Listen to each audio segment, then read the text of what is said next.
রাজনীতির মাঠে নতুন উত্তাপ, রাজনৈতিক অঙ্গনে সবার মনোযোগের কেন্দ্রে এখন বৈষম্য বিরোধী ছাত্র আন্দোলনের ঘোষণাপত্র। বছরের শেষ দিন 31 ডিসেম্বর বিকালে রাজধানীর কেন্দ্রীয় শহীদ মিনারে বৈষম্য বিরোধী ছাত্র আন্দোলনের পক্ষ থেকে এই ঘোষণাপত্র দেয়া হবে।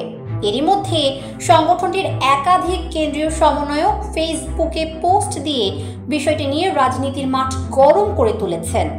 তারা ফেসবুক পোস্টে বলেছেন, এখনই নইলে কখনো নয়, নাও অর নেভার। বৈষম্য বিরোধী ছাত্র আন্দোলনের সেই ঘোষণাপত্রে কি থাকছে? শেখ হাসিনা সরকারের পতন ও অন্তর্বর্তীকালীন সরকার গঠনের প্রায় 4 মাস পর ঘোষণাপত্রের কারণ কি, কিংবা এর নেপথ্যে কারা, এসব নিয়ে চলছে জল্পনা কল্পনা। শুধু তাই নয়, এরই মধ্যে দেশের বড় রাজনৈতিক দল বিএনপির সিনিয়র নেতারা এ নিয়ে তাদের উষ্মাও প্রকাশ করেছেন। সাধারণত কোনো দেশ তার স্বাধীনতার সময় ঘোষণাপত্র দেয়।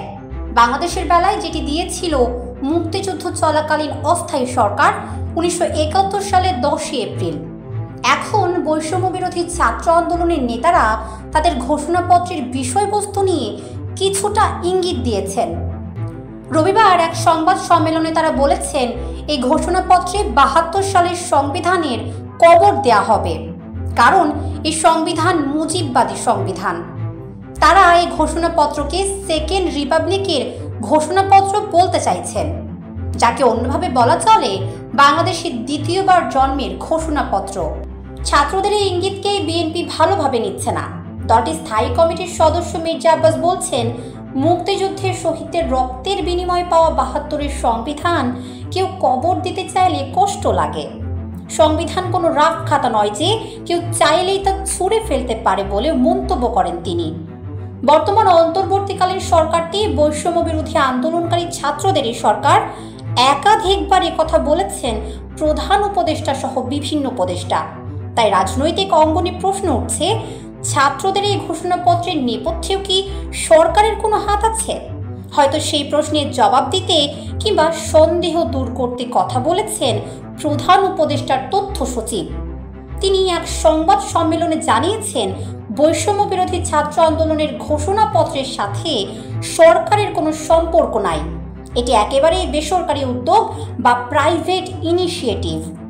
যারা এই উদ্যোগের সমর্থন জানাচ্ছেন তারা একটি বেসরকারি উদ্যোগকেই সমর্থন দিচ্ছেন।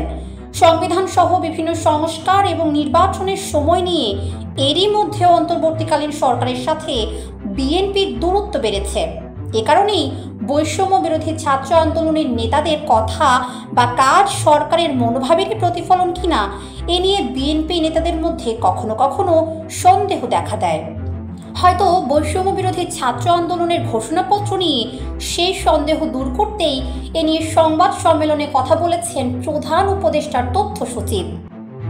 প্রস্তাবিত এই ঘোষণাপত্র নিয়ে বিএনপি নেতাদের প্রতিক্রিয়া দেখা গেলেও এখন পর্যন্ত নিশ্চুপ বর্তমান সময়ের আরেক প্রভাবশালী রাজনৈতিক দল জামায়াতে ইসলামী। তাদের এই নীরবতাকেও সন্দেহের চোখে দেখছে কেউ কেউ। হয়তো এ কারণেই রবিবার এক অনুষ্ঠানে জামায়াতে ইসলামী ঘোলা পানিতে মাছ শিকার করতে চাইছে বলে সরাসরি অভিযোগ করেছেন বিএনপির জ্যেষ্ঠ যুগ্ম মহাসচিব রুহুল কবির রিজভী। সব মিলিয়েই এখন রাজনীতির মাঠে উত্তাপের নাম বৈষম্য বিরোধী ছাত্র আন্দোলনের ঘোষণাপত্র। 31 ডিসেম্বর বিকালে এই ঘোষণাপত্র প্রকাশের পরই বোঝা যাবে সেই উত্তাপে কোনো কিছু পড়বে কিনা।